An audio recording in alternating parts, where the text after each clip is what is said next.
Mega Pokemon are back, and not just in the games.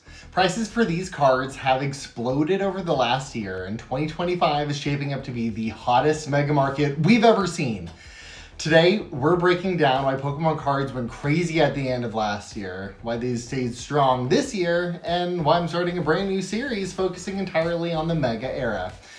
Welcome to Pokemon Time Vault, where we open the past and unlock your collecting future. If you love Pokemon history, card investing, and market trends, hit that subscribe button, because this mega series is going to be wild. So let's jump into the Pokemon XY base set. Released on February 5th, 2014, this was the very first set in the XY era, marking the debut of the Fairy type and, more importantly, the introduction of Mega Evolutions into the TCG. For many collectors, this set represents a turning point. It was the bridge between the black and white era and a new wave of modern design. With iconic Pokemon like Blastoise, Venusaur, and Charizard getting their mega forms, this set became an instant target for collectors, both back then and now. Quick market check before we dive into the XY base. Through late 2024 and into 2025, Pokemon prices, especially anything with Mega Evolutions, have surged.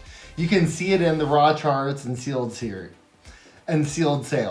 Raws climbing month over month, graded pops still thin in gem mint, and sealed XY base era boxes selling for several $1,000s. But why now? We got four big drivers. First being the cultural catalyst. With Pokémon Legends Z-A on the way and the return of Mega Evolution front and center, interest ricocheted back to the original Mega era cards. Historically, when the franchise highlights a mechanic or a species, older chases from that era follow. Think Evolutions, Charizard in 2016. Celebrations, we got the base set Nostalgia in 2021. Megas are getting that spotlight now. Next, we have the supply reality. Early XY print runs weren't hoarded like modern product. Sealed XY boxes are finite and getting opened for content, which tightens supply further. On singles, PSA 10 pops are tiny relative to demand. You'll see examples here in a minute. But gem rates on textured full arts are tough, so 10s command outsized premiums. Next, we got the collector behavior. Megas check multiple collector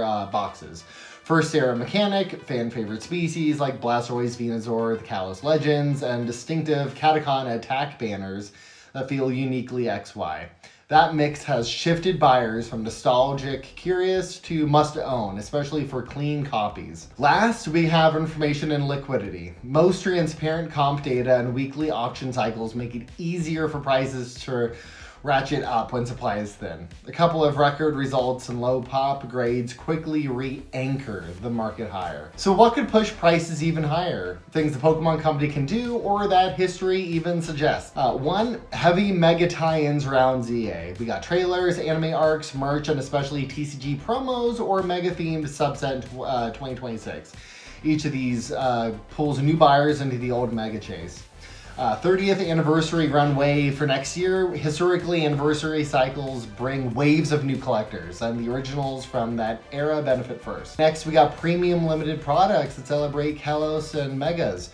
Think the classic style releases can spike attention and send collectors back to the first print counterparts. Lastly, record PSA 10 sales on key cards. Low pop and strong auction houses often reset comps for months. So what kind of risks could cap momentum?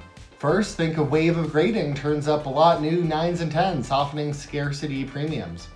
With reprint style art callbacks that feel too close to the originals can split demand, though paradoxically they sometimes increase interest in the true firsts. Think Evolutions, base Charizard taught us both can happen. And lastly, macro fatigue. If buyers chase the newest set hard, attention rotates and older megas cool temporarily. So how am I reading the tape right now? Steady uptrend on raws, outsized premiums on low pop 10s, and sealed getting bid up as supply dries. If the mega marketing drumbeat gets louder into ZA, I expect continued pressure upward on the best XY mega cards and XY sealed.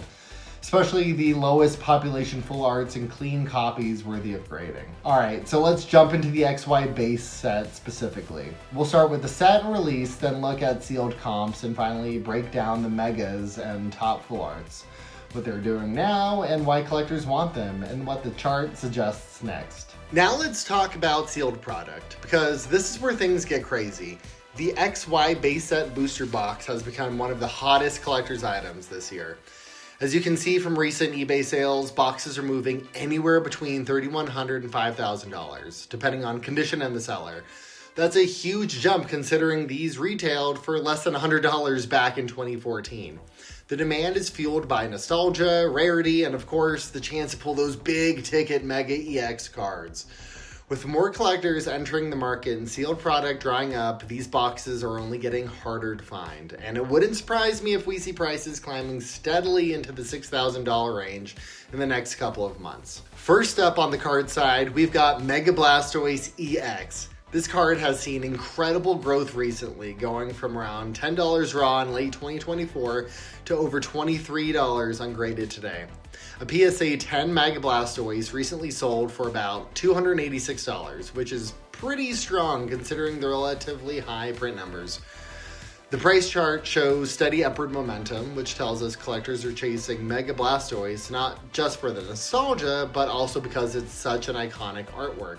The Japanese lettering across the card makes it stand out, and it captures the hype of the Mega era perfectly. Next, we've got Mega Venusaur EX. Venusaur often gets overshadowed by Blastoise and Charizard. Sorry, Venusaur, but this card still has shown impressive growth. It's climbed from around $6 raw to over $20 today. A PSA 10 copy recently sold for about $91, while PSA 9 sits in the mid-teens, making it one of the more affordable graded Mega cards. With only 76 PSA 10s in circulation, scarcity is a big factor here. For long-term investors, this is a sleeper card. Undervalued now, but with room to grow as collectors round out their Mega Evolution trios. Moving on to one of the set's true heavyweights, Blastoise EX Full Art. This card has skyrocketed in value, now averaging nearly $87 raw, and a PSA 10 recently sold for an insane $3,400 with only 18 copies graded in a Gem Mint 10. This rarity makes it a grail for XY collectors. The design is bold, clean, and instantly recognizable. As one of the lowest population full arts from the set, this is a textbook example of scarcity driving value. If you're looking for a high-end chase card from XY base, this is definitely it. From the cover legend itself, Xerneas EX Full Art is another standout.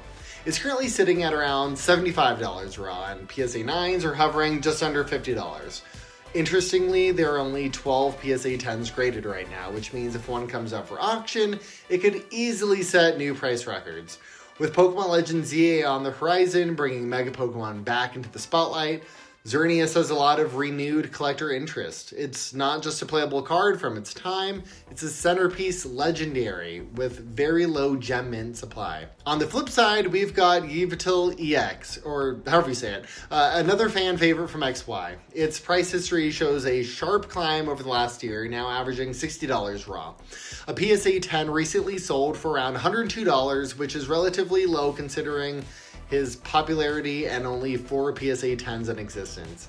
That's an insanely low pop number, and it means if you're a collector looking to grab one in Gem Mint, you're likely face bidding wars in the near future. The combination of a dark legendary with a stunning full art design makes this card an underappreciated gem right now. I can't believe how low PSA 10s there are for this card. It's crazy. Were people just not grading back then? And finally, let's wrap up with Venusaur EX Full Art.